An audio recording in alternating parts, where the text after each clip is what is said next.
પેટા ચૂંટણીનો જનાદેશ કડી અને વિસાવદર બંને જગ્યા પર વિસાવદરનો રસાકસીનો જંગ અને કડીમાં તો સ્પષ્ટ હાલ એક ચિત્ર સામે આવી ગયું છે। કડી વિધાનસભા બેઠક પર ભાજપની જીત નિશ્ચિત। કોંગ્રેસ ઉમેદવાર રમેશ ચાવડાએ હાર સ્વીકારી લીધી।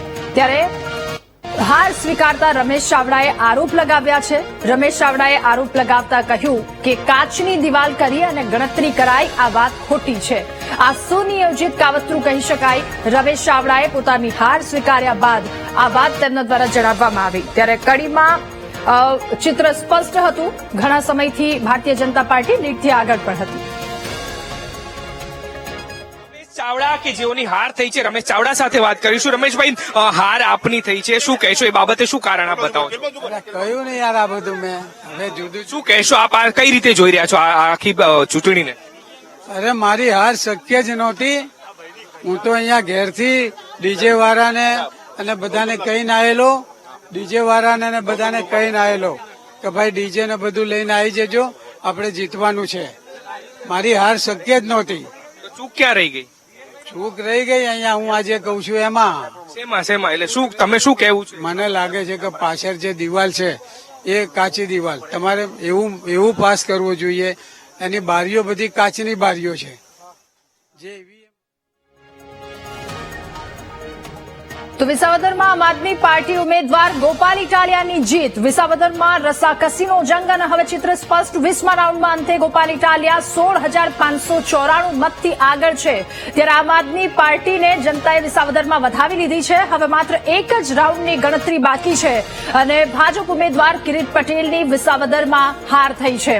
ત્યારે આમ આદમી પાર્ટીની જીત। વિસાવદરમાં આમ આદમી પાર્ટીના ઉમેદવાર ગોપાલ ઇટાલિયા કે જેની જીત થઈ છે। ગોપાલ ઇટાલિયા 20મા રાઉન્ડમાં અંતે 16,594 મતથી આગળ છે। એ પાંચમા છઠ્ઠા રાઉન્ડે કિરીટ પટેલ આગળ હતા। જો કે હવે આખું ચિત્ર બદલાઈ ગયું છે। માત્ર એક રાઉન્ડની ગણતરી બાકી છે અને જીત નિશ્ચિત છે। પરંતુ એ આંકડો હાલ અહીંયા હજારોમાં પહોંચ્યો છે। ગોપાલ ઇટાલિયા આમ આદમી પાર્ટીના ઉમેદવાર કે જેમની જીત થઈ છે। ભાજપ માટે કહી ખુશી કહી ગમનો માહોલ, કારણ કે કડીમાં જીત મેળવી છે અને વિસાવદરમાં ભારતીય જનતા પાર્ટીની હાર। વિસાવદરમાં આમ આદમી પાર્ટી કે જેમની જીત થઈ છે અને હવે માત્ર એક જ રાઉન્ડની ગણતરી બાકી છે।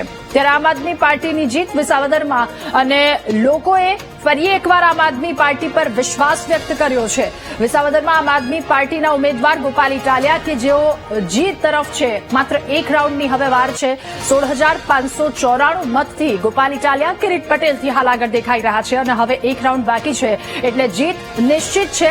ભાજપ માટે ખુશી ગમનો માહોલ કહી શકાય, કારણ કે ભારતીય જનતા પાર્ટી કે જેણે કડીમાં જીત મેળવી છે અને વિસાવદરમાં તેમને હારનો સામનો કરવો પડ્યો। ગોપાલ ઇટાલિયા કે જેમની જીત થઈ છે, વિસાવદરની જનતા કે જેને હંમેશા કડી શકવી અઘરી કહી શકાય।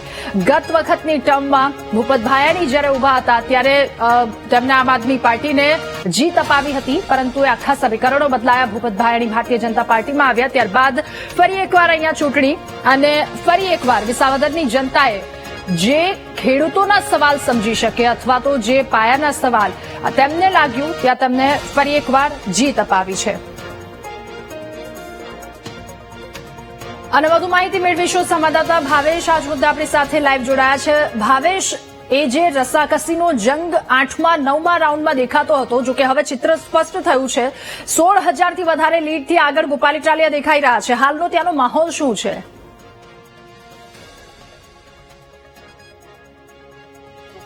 રાધા, જે પ્રમાણે હવે જે ગોપાલ ઇટાલિયાની જીત નિશ્ચિત થઈ છે ત્યારે આ સીધા મતગણતરી કેન્દ્રના બહારના દ્રશ્યો છે। ગોપાલ ઇટાલિયા છે તેઓ હાલ મતગણતરી કેન્દ્ર ખાતે આવી રહ્યા છે। કાર્યકર્તાઓ દ્વારા તેમને જે ખભે બેસાડવામાં આવ્યા છે। જે પ્રમાણેના 20 રાઉન્ડ છે, 20 રાઉન્ડના અંતે ગોપાલ ઇટાલિયાને જે મતો મળ્યા છે તેની વાત કરવામાં આવે તો 15,000 કરતા વધારે મતો મળ્યા છે અને હાલ ગોપાલ ઇટાલિયા છે તેઓ મતગણતરી કેન્દ્ર ખાતે આવ્યા છે અને જે પ્રમાણે જે આપના કાર્યકર્તાઓ છે તેમાં ખુશી જોવા મળી રહી છે। ગોપાલ ઇટાલિયા સાથે વાત કરવાનો પ્રયત્ન કરશું। ગોપાલભાઈ, જીત નિશ્ચિત?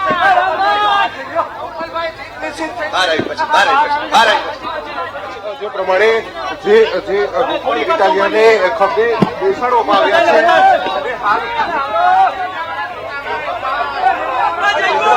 જાય છે।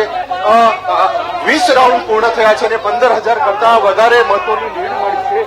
અને જે પ્રમાણે હવે ગોપાલ ઇટાલિયા છે તેઓ મતગણતરી કેન્દ્ર ખાતે આવી પહોંચ્યા છે. સતત જે 21 રાઉન્ડ છે તેની મતગણતરી થવાની હતી, એટલે કે 20 પૂર્ણ થયા છે અને હવે માત્ર એક જ રાઉન્ડની મતગણતરી છે તે બાકી છે. પરંતુ જે પ્રમાણે ગોપાલ ઇટાલિયાની જીત છે તે નિશ્ચિત માનવામાં આવી રહી છે. સવારથી જ તેઓ મતગણતરી કેન્દ્ર ખાતે પહોંચ્યા નહોતા, જ્યારે ભાજપના ઉમેદવાર છે કિરીટ પટેલની હાર જે પ્રમાણે થઈ છે, ભાજપના નેતાએ સ્વીકાર્યું છે કે ક્યાંક ને ક્યાંક કેટલીક કચાશ રહી ગઈ છે, જેના કારણે આ પ્રકારનું પરિણામ આવ્યું છે. અને હવે જે પ્રમાણેના ગોપાલ ઇટાલિયા છે તેઓ મતગણતરી કેન્દ્ર ખાતે પહોંચ્યા છે. જી બિલકુલ ભાવેશ, અપડેટ મોકલાવતા રહેજો, તમામ માહિતી મોકલતા રહેજો. તો સંવાદદાતા ભાવેશ કે જેમણે જણાવ્યું હાલ ત્યાંની પરિસ્થિતિ શું છે, માહોલ હાલ બરાબરનો જામ્યો છે. ભાજપ ઉમેદવાર કિરીટ પટેલની વિસાવદરમાં હાર, ગોપાલ ઇટાલિયા કે 2 થી 3 આસપાસ, એ 2 થી 3 ની તારીખ કે જ્યારે ફોર્મ ભરવાની પાછું ખેંચવાની એ 5 તારીખ સુધીનું, એટલે સૌથી વધારે જો સમય મળ્યો હોય તો એ આમ આદમી પાર્ટીના ગોપાલ ઇટાલિયા, કારણ કે એમનું નામ સૌથી પહેલા જાહેર કરવામાં આવ્યું હતું. હવે એક જ રાઉન્ડની ગણતરી બાકી છે. અત્યાર સુધી પહેલા જે રાઉન્ડ 8 સુધીના રાઉન્ડ કે જેમાં કિરીટ પટેલ આગળ દેખાઈ રહ્યા હતા, પરંતુ હવે ચિત્ર સ્પષ્ટ થઈ ચૂક્યું છે. આમ આદમી પાર્ટીના ઉમેદવાર ગોપાલ ઇટાલિયા કે જેમની જીત અહીંયા થઈ છે.